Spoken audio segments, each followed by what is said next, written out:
I would like to know why, at the age of 90, I've had to sign a piece of paper in order to be on this show to say I wasn't pregnant.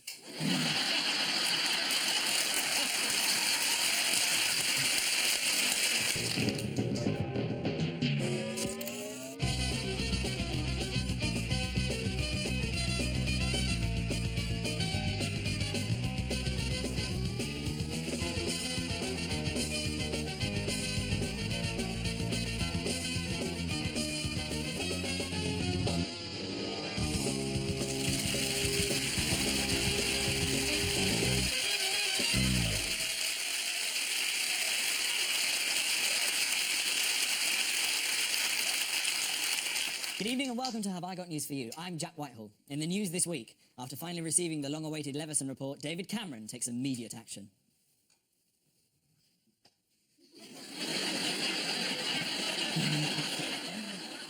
At a casting session for the Magic Roundabout musical, Nigel Havers really nails his audition for the part of Zebedee.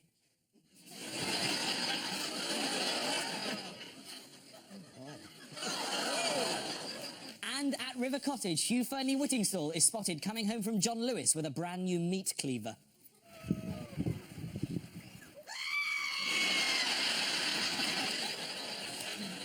With Ian tonight is a member of the House of Lords and the oldest guest we have ever had on this show. It would be ungallant of me to tell you her ladyship's age, so let's just say she was born before this programme started. And before BBC One started. And before television started.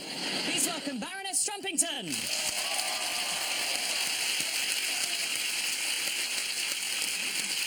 And with Paul is a familiar face from The Apprentice, who, as a PR man, spent 21 years with Alan Sugar at Amstrad, and he's still working, unlike most Amstrads.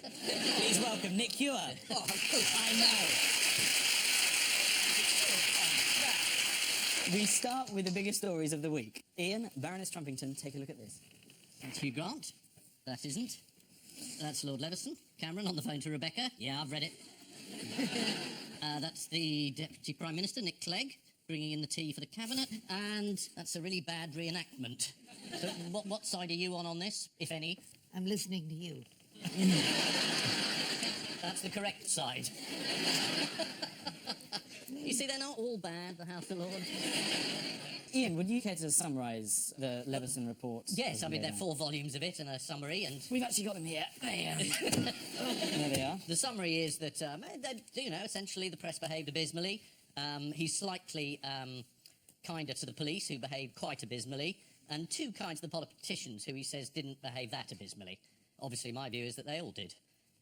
So you think a free press is I think a free press is a good idea, which is obviously, a heretical view. You say you're in favour of a free press. Does that include telephone listening in? No, what I'm in favour of is a free press that obeys the law. And there is a law against all the things that came up in the report. Telephone hacking, bribery of policemen, harassment, privacy, all those things I think are covered by the law. They weren't enforced by the police because they were in the pocket of the press, or in the pocket of the politicians, in fact, by Mr. Cameron himself. So I think you had a... I know. Well, you did say you were listening to me, so I thought I'd just give it a wang, really. How much would this cost you? Do you know how much this would cost? 250 quid. That's my copy. 250 quid? Yeah. This is yours. Would you like that for Christmas? Do you want it? If it is wrapped with consideration, yeah, I'll have it, yeah. I give you all presents. Baroness, I bought you 50 Shades of Grey, which is... You've already got it. How did Sky News report David Cameron's reaction to the report? Leave it, Leveson, or I'll cut you, shouted Murdoch from behind the curtain. What did Lord Justice Leveson do immediately after the press conference? Well, he ordered a bottle of whiskey and he said, I've just wasted 14 months of my life. He flew off to Australia. He's gone to join I'm a Celebrity again. Yeah. On the subject of much-loved figures, did you see Piers Morgan's response on Twitter? Yes. You did? No. No! I did look up the bit about Piers Morgan in that report, I'll be honest. I know it's 700,000 million words, but the 4 or 5 about Piers are well worth a look. Can you remember what they were? Yeah, Lord Leveson didn't find his description of phone hacking and how he'd never done any entirely convincing. That's all I'm going to say. Go and read it for yourselves. The Conservatives don't want statutory underpinned regulation. The Labour You're Party do. lying, The Mo one Morgan, thing that... you toe rag. Come this side of the Atlantic and face the committee instead of talking via internet satellite. You bastard.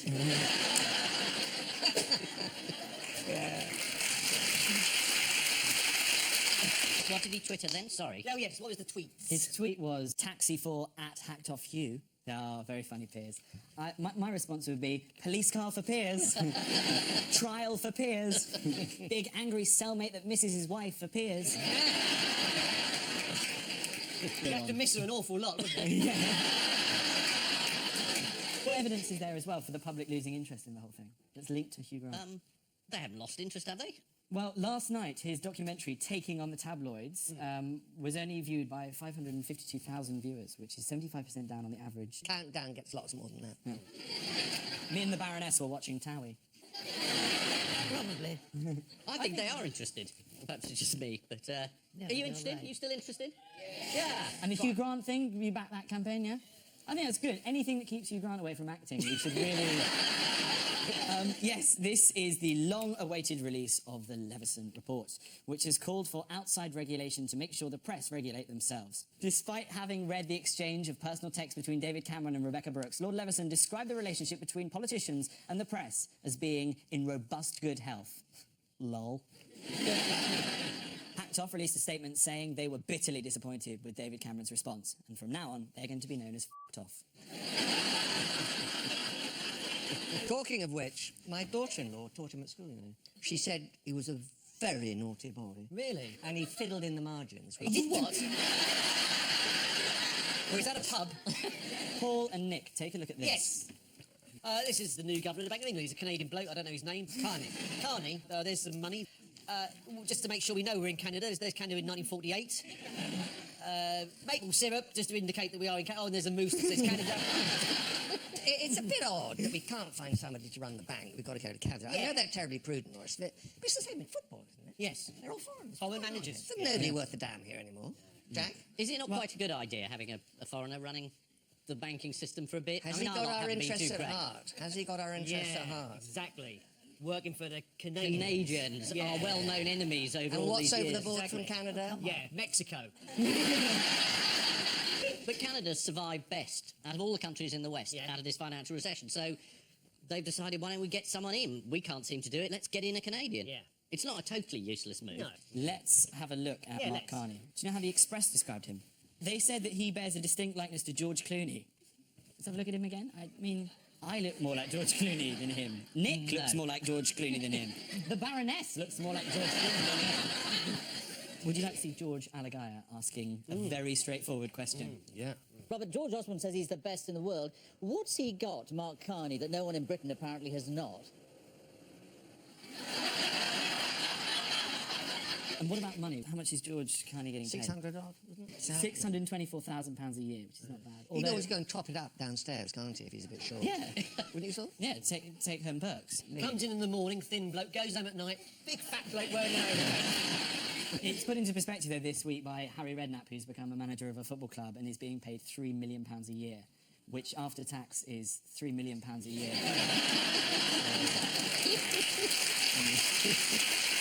So got a question about Major Perk. It's been up there for a while. Question about Major Perk. Yeah.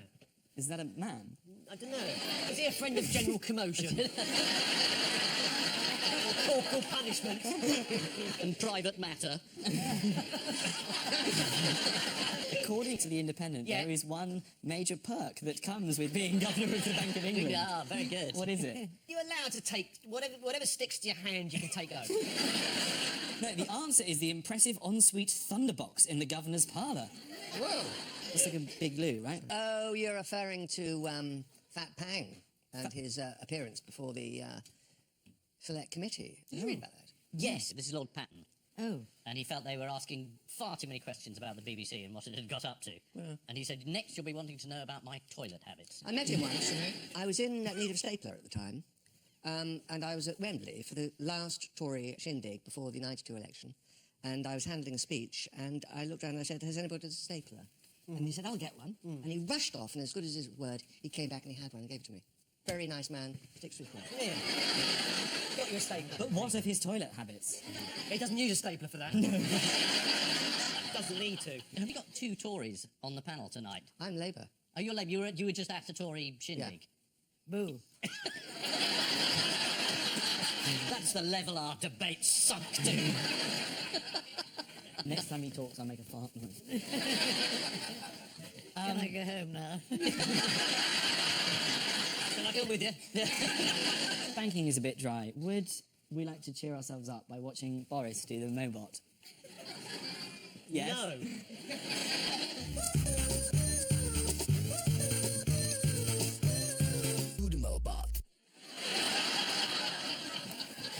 Did he know he was being filmed? That could be your next leader. God. I know the Mobot was a bit of a craze, but you've actually started the V-Bot. What should we call it? Your moment in the House of Lords. I have to tell you that noble lord and I have been friends for many, many years. This is Lord King. But you at first denied that you'd flicked him the V's, or did you say that you had? Sorry, I'll stop doing it now. It is rather catching. Did you regret swearing at him, or...? No, because I regretted what he said, which was that people of my age were starting to look very, very, very old. Well, wouldn't you do that if you were told? Yeah, I can see him.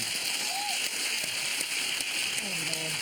This is the news that the Canadian Mark Carney is to become the first foreigner to run the Bank of England. Yeah, tell that to UKIP. According to the Times, Mr. Carney has negotiated a salary of $624,000. Although, obviously, if he screws it all up and resigns early, he'll get massively more under the Entwistle clause. Ian and Baroness Trumpington, here's another one for you. UKIP. Someone saying I'm voting UKIP. Farage, because he's the only one. No, he's not actually. Lots of them are. Look at him. He's so glum. This is the news. Well, it's happening now. So when you see this, you'll know. UKIP will have won a seat. The Conservative Party will have formed a coalition with UKIP in a desperate attempt to stay in power. I hope not. Frankly, I think it's a most horrible setup. I What, really UKIP? do. Yes, Right. that's it. Well, that's that then. Yeah, this is actually the row over foster children being buffeted around by cheap politics Well, that as was disgraceful. Yes. How did Nigel Farage describe the decision by Rotherham Social Services? Baffling. Correct. Baffling.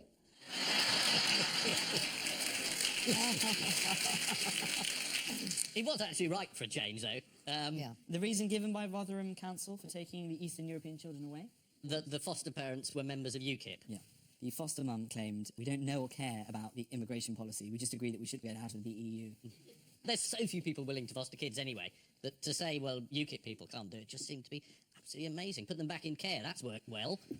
Oh, no, it hasn't. Is the idea that they'll be brought up as racists to hate themselves? Is that the fear? Yeah. I They're think going to wake up in the morning and punch themselves in the face? Well, no, the children never sort of follow what their parents do. Ian's parents were both in the Grateful Dead, but look at them. I mean, UKIP are outraged that they and their supporters are being accused of being racist. But how did David Cameron describe them in 2006? Fruitcakes. Yes. Loonies. A bunch of fruitcakes and loonies and closet racists. I like this phrase, closet racist. I have a friend, he's just come out as a racist, but he doesn't know whether he's a racist or not. He's still a bit confused. He's bi-furious. And why is this a bad time for Cameron and the Tories to be antagonising UKIP? Because UKIP are getting a lot of votes, the country's getting more Eurosceptic, and a lot of Tories are threatening to desert.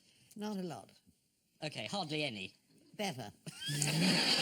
There was someone in your party suggested that there should be a coalition between Yes. UKIP and the Conservatives. The man you talk of is Michael Fabricated Hair. Here is a picture of Michael Fabricated Hair. Michael Fabricant suggested a pact with UKIP so that they would not stand against the Conservatives in the next election. We actually got tweeted earlier on. Just had a Have I Got News for You on the phone asking for a picture of Lichfield MP Mike Fabricant. And then he tweeted back saying, gosh, I'm to be a question on Have I Got News for You? That's better than a knighthood. It's not. We're just making jokes about your appearance. It's probably going to be sat at home pulling out someone else's hair. What do they spend a lot of their money on at the EU? meetings, Well, pastries, it's actually wine. wine. Yeah. They were serving Bordeaux at £121 a bottle at the EU summit dinner. Cameron walked out and ate his dinner elsewhere. He wasn't going to be drinking any of that cheap plonk. Although, according to The Sun, he nipped back later for the cold meats and cheeses. Paul and Nick, here's another for you. Oh, yes, OK, this is a clip from George Méliès's Voyage to the Moon. That's a nuclear explosion. There was some story this week about, was it during the Cold War, the Americans were debating about whether they should blow up the moon with nuclear weapons. I didn't quite see what they thought the point of that would be. It's because Hans Blix had told them that the clangers had weapons of mass destruction. Obviously, the little boy was the bomb they dropped on Hiroshima, Yeah. so they were looking at something a lot bigger. It was called a fat man. Would you like to see a picture of a fat man? Yeah. See? This is the actual bomb. You thought we were going to show you something like this. No. It's Eric Pickles. He's a member of the cabinet. You ever heard of him? Yes, I certainly have, but I didn't realise he was that odd.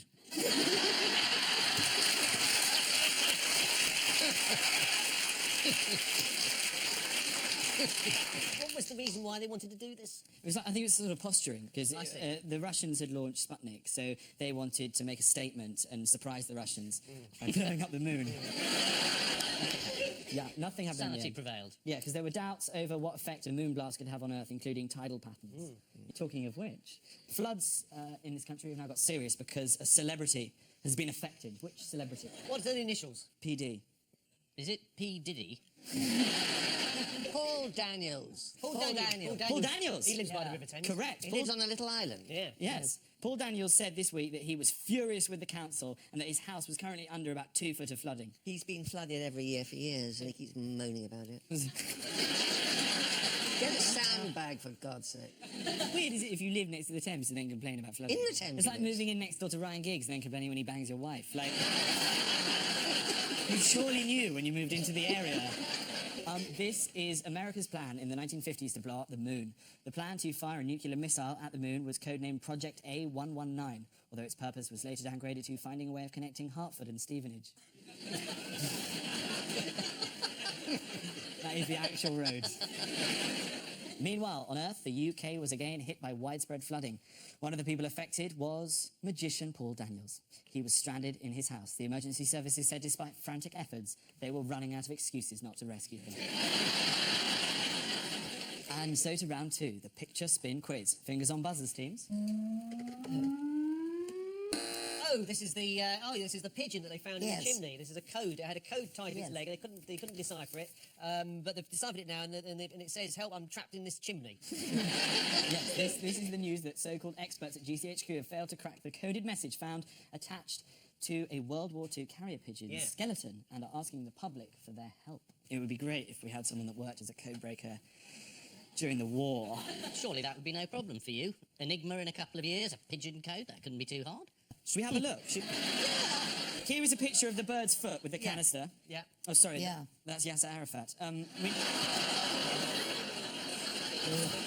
Safe journey home.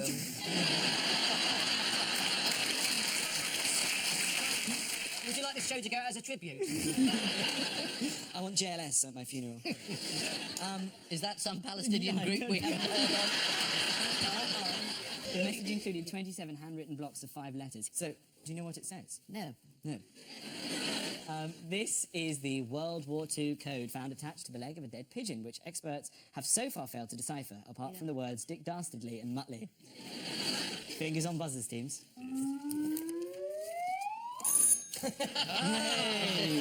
He looks as though he needs a good bra.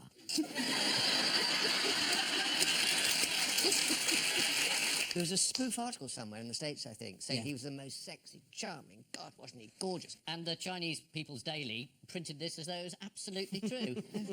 And their suspicions weren't roused by the previous winners, which included Assad Yes. of Syria and Piers Morgan. I've made that bit up. I have the description that they gave of Kim Jong-un, which was, "This heartthrob is every woman's dream come true, with his devastatingly handsome round face, his boyish charm, and his strong, sturdy frame." Yeah, that's fair. Who wants this last after 8 mint? China's state-run paper, the People's Daily, has fallen for The Onion's online spoof naming Kim Jong-un as the sexiest man alive. The Onion is unavailable in North Korea, along with all other basic foodstuffs. Fingers on buzzers, teams.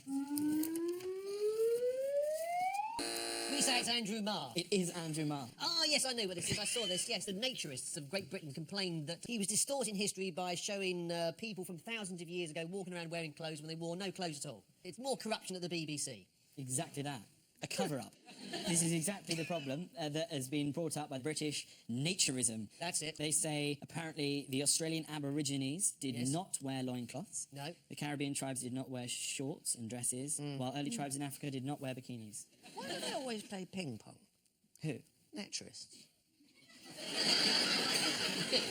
It's quite a soft ball, isn't it? If an accident were to occur, I'd rather be hitting the balls with a ping pong ball than say a So, tennis ball. talking about that, my little grandson, he's got a bit of a lisp, and he said, I've been kicked in the cream crackers. That was rather sweet. That's lovely. He then said, somebody kicked me in the peanuts.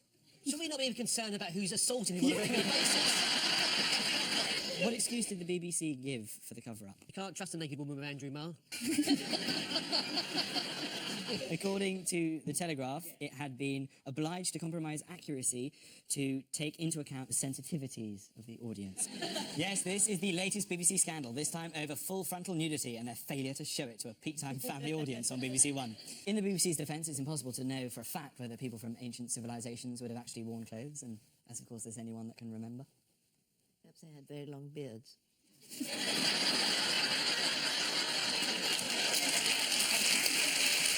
It was also revealed this week that a contestant on Countdown was told by Channel 4 to cover up his offensive chest hair. It was so distracting that viewers almost forgot to look down Rachel Riley's top.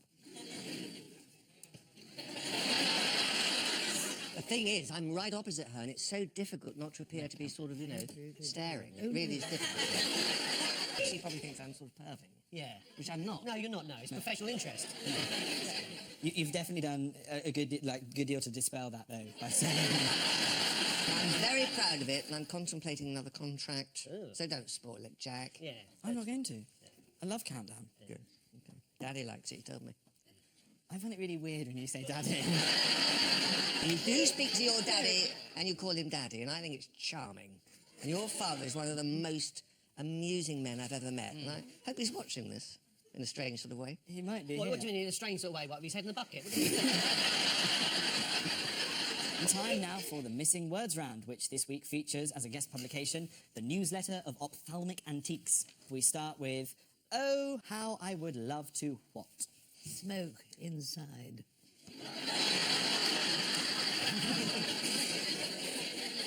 You were a smoker, weren't you, Baroness? And how? When did you give up? Just Oh, roughly. about 102. Yeah. What do you do now after sex? What did I want?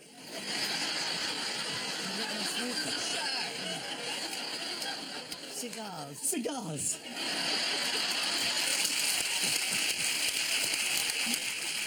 Oh, how I would love to polish the silver case, number 21.073, and the spectacles in it. What were the chances of us getting that right? Next, binge, drink, conk out, and pushing up Daisy's what? I think it's Baroness Trumpington's list of things to do. That's exactly what it is. Binge, drink, conk out, and pushing up daisies, all terms we got from the trenches. Next, what go to school for mascots? Stupid mascots. The answer is Japanese students go to school for mascots. Oh, for God's sakes. This is a new mascot school in Japan. Most football teams these days have a mascot. For example, Sunderland have this. It's a black cat. At least I think that's what John Terry called it. And finally, Elton John's prescription in the late 70s was... Slightly stronger in the left than the right eye. Oh, I hope that's right. It's the most boring answer we've ever had. The answer is about 3.5D with a degree of oblique astigmatism. So, the final scores are Ian and Baroness Trumpington have 6 points, but our winners are Paul and Nick with 8 points.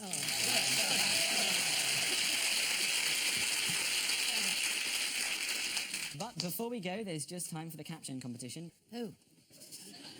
Say something. Man has sex with elephant using telephone box as condom. Is it a trunk call? And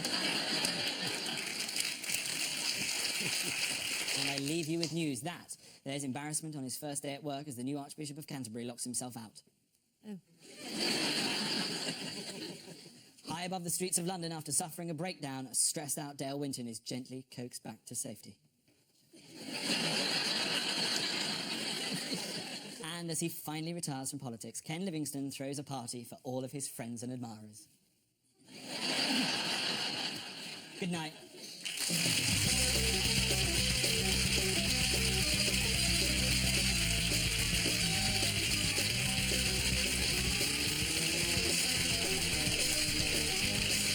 With 2 discs of highlights from the programme, the Have I Got News For You Too audiobook is now available. Next up on BBC One, laughing at the highs of the Olympics and the lows of the economy, it's John Bishop's Big Year.